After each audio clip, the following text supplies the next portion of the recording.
नमस्कार मित्रों, हमारी आज की कहानी है एक किसान और भगवान का झगड़ा। कहानी को अंत तक जरूर सुने। किसी ने क्या खूब कहा है कि जो मुस्कुरा रहा है उसे दर्द ने पाला होगा, जो चल रहा है उसी के पाँव में छाला होगा। बिना संघर्ष के इंसान चमक ही नहीं सकता, जो जलेगा उसी दिए में उजाला होगा।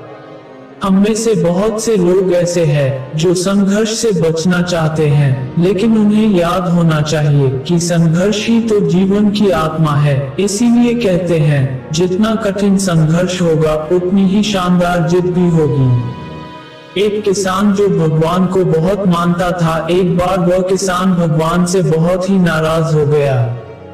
किसान बहुत ही मेहनती था। बहुत मेहनत के बाद वह खेतों में अनाज उगाता, उसकी देखभाल करता, लेकिन अक्सर उसकी फसल खराब हो जाती। कभी बाढ़ आ जाती, कभी सूखा पड़ जाता, तो कभी तेज धूप और कभी आंधी, मतलब किसी न किसी वजह से उसकी फसल खराब हो जाती। एक दिन की बात है, किसान गुस्से में आसमान की तरफ देखकर भगवान से कहता है, ईश्वर, आपको लोग सर्वज्ञता मानते हैं, आपकी मर्जी के बिना एक पत्ता भी नहीं हिलता, पर मुझे तो ऐसा लगता है कि आपको तो छोटी सी छोटी बातों का भी नहीं पता है। आपको तो यह भी नहीं पता है कि खेती बाड़ी कैसे होती है। अगर आपको पता होता तो हर समय जो बाढ़, आंधी और तूफान आते हैं वो फिर कभी नहीं आते। आप नहीं जानते कि इससे कितना नुकसान होता है हम किसानों का। यदि आप मेरे हाथ में ऐसी शक्ति दे दे कि जैसे मैं चाहूँ वैसा मौसम कर दूं, फिर आप देखना मैं अन्न के भंडार लगा दूंगा। भगवान किसान के इन तीखे वाक्य को सुनकर मुस्कुरा रहे थे और वह किसान के सामने प्रकट हुए और बोले, मैं आज से तुझे ऐसी शक्ति देता हूँ कि तुम अपने खेतों पर तुम्हारी जैसी इच्छा हो तुम वैसा मौसम कर दोगे। मैं इसमें बिल्कुल भी दखल नहीं दूंगा, सब तुम्हारी इच्छा से होगा। किसान वरदान पाकर बहुत खुश हो गया। अब किसान ने अपने खेतों में गेहूं की फसल बोई। अब जब किसान को लगता कि खेतों को धूप चाहिए तो खेतों पर धूप कर देता, जब पानी बरसना चाहता तो पानी बरसा देता। आंधी, तूफान, बाढ़ आदि कुछ भी उसने अपने खेतों पर आने ही नहीं दिया। किसान के खेत में इस वर्ष ऐसी फसल हुई जैसी शायद पहले कभी नहीं हुई थी। हरी भरी लहलहाती फसल को देखकर किसान मन ही मन वह बहुत खुश हो रहा था और सोच रहा था, अब सबूत के साथ दिखाऊंगा भगवान को कि ऐसे किया जाता है शक्ति का सही उपयोग। मेरी सफलता देखकर तो उन्हें अपनी नियम जरूर बदलने पड़ेंगे। कुछ दिन और गुजरे, अब फसल कटने को तैयार थी। किसान बहुत उत्सुकता के साथ फसल को जैसे ही काटने लगा तो उसकी नजर गेहूं की बालियों पर गई, तो उसने अपना सिर पीट लिया और वह रोने चिल्लाने लगा। गेहूं की एक भी बाली में गेहूं का एक दाना नहीं था, सारी बालियां अंदर से खाली थी।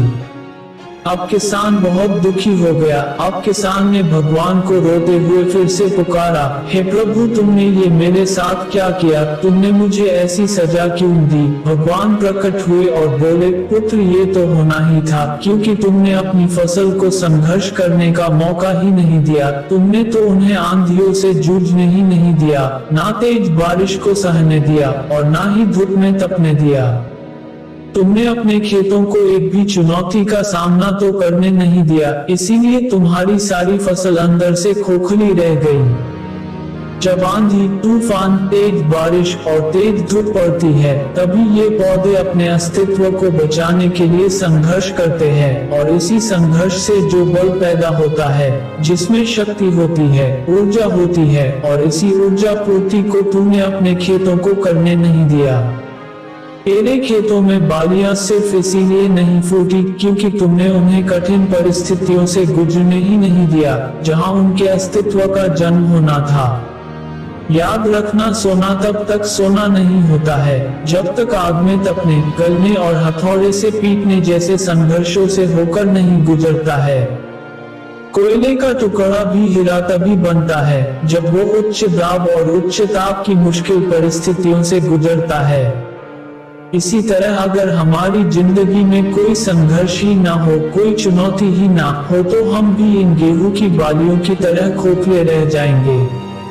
हमारा भी कोई अस्तित्व नहीं होगा। विपरीत परिस्थितियां, चुनौतियां और समस्याएं हमें और अधिक निखारती है। अगर जीवन में कठिन परिस्थितियां और चुनौतियां आए तो घबराना मत, बल्कि उनका डट कर सामना करना और विश्वास करना कि आप और अधिक निखर जाओगे और अधिक मजबूत बन जाओगे।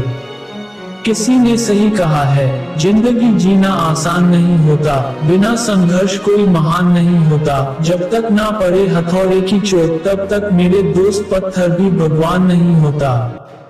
आशा करते हैं कि आप सबको ये कहानी जरूर पसंद आई होगी। अगर ये कहानी आप सबको पसंद आई हो तो हमारे चैनल को सब्सक्राइब जरूर करें। आप सब लोग केवल बड़े यूट्यूबर को सपोर्ट करते हैं और छोटे यूट्यूबर को नजरअंदाज कर देते हैं। कृपया हमें भी सपोर्ट करें। आपका एक सब्सक्राइब हमारे लिए बहुत कीमती है। धन्यवाद। जय श्री राम।